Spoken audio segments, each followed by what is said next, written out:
Hi. So it's been a while, but as you might be able to tell, I'm on holiday. So I've been taking it a bit easy. Anyway, I did do quite some things concerning smart home. Also, if you hear some children shouting in the background, don't worry.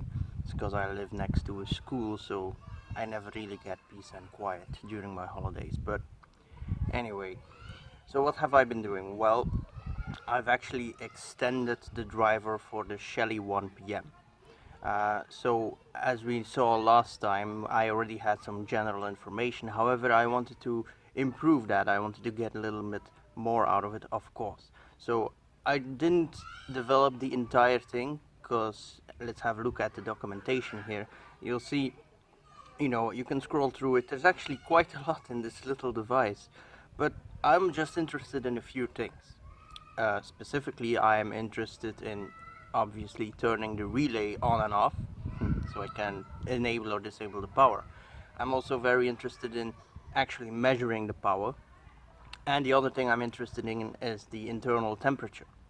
Now, for developing this, I had a choice. I either said, well, let's develop it using Notepad++ or just Visual Studio without any additions, as if I were a brand new developer coming into contact with this.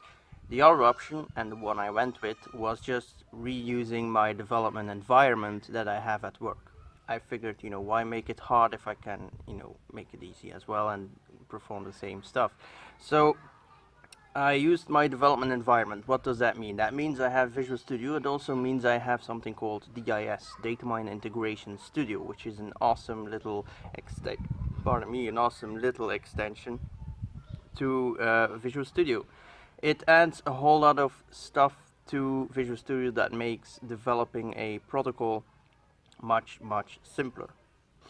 We can take a quick look here and see that with DIS it allows you to, for example, change the location of parameters so that they are displayed differently on DataMiner Cube, because that is something you develop. It is within the XML. You define in XML the position, the location of parameters. You also define, for example, sessions that actually perform the HTTP communication, or at least it tells DataMiner how to perform the HTTP. For example, if we put the documentation next to one of the sessions, you'll notice that the documentation will, for example, have a specific endpoint, for example, to get the status, and you just fill that into XML. So the entire language that we actually created to be able to communicate with DataMiner and tell it how to perform communication has actually been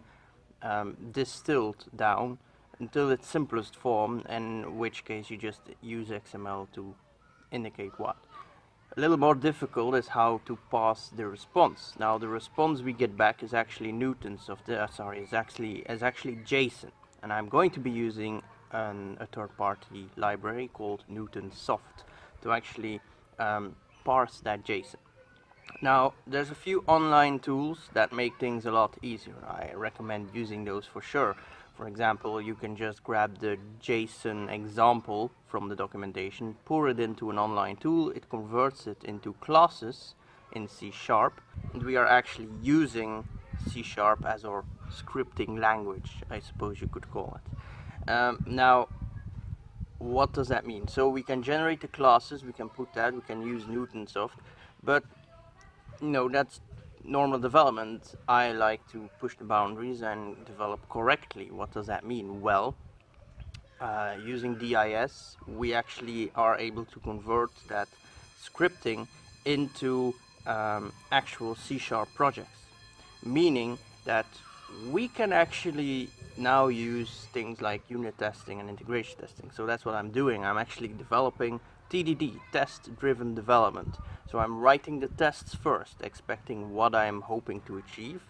In this case, I'm providing an example of the JSON that I'm hoping to get from the device, and then I'm running it through my logic to parse it, and I want to test that. So I'm going to just run the action, run the test with an example JSON until I actually get the result I expect. In this case, I'm expecting a few sets to happen. I'm expecting a few parameters to get changed, to have their value visible, the temperature, the power, and all of that. So I've been developing, I've been doing all that. It's been going relatively fast and quick.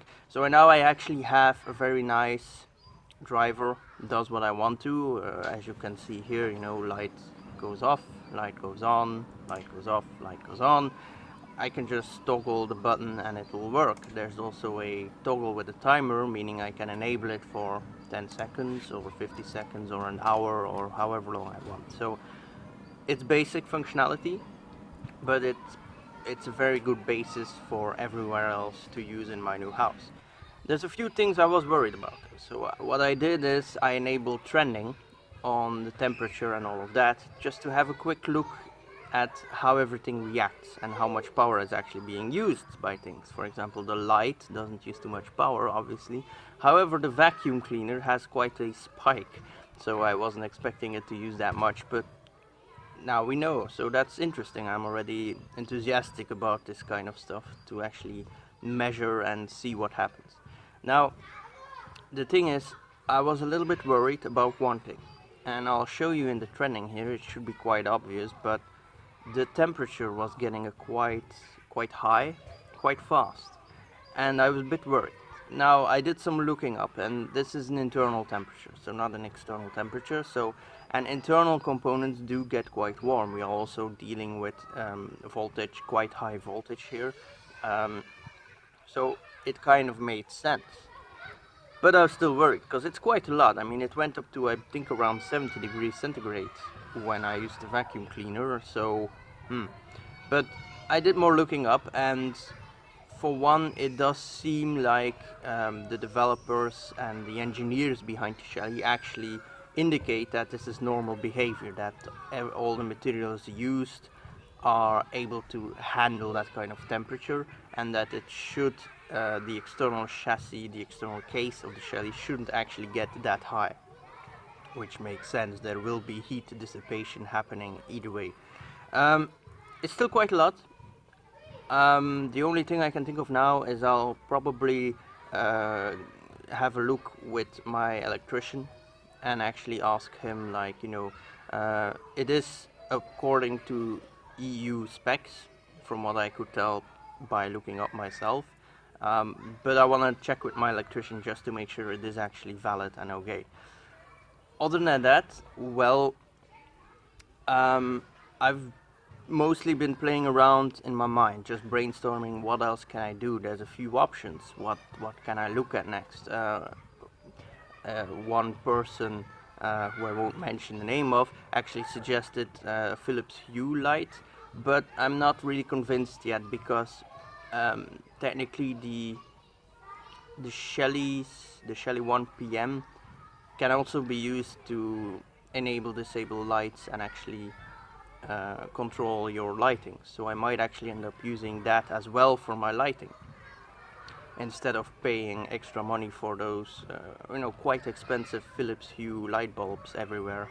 But we'll see.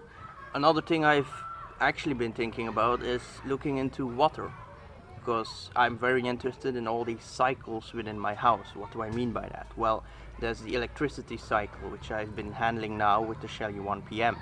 But there's also things like the water cycle. Like, I want to make sure that I can water my plants automatically. I want to, heck, I don't know, maybe be able to run my bath from somewhere else, so by the time I get to my bathroom it's nicely filled up. All of that, it's little comforts, little joys, automating that kind of stuff. Also, I want to make sure to check if there's any leak somewhere.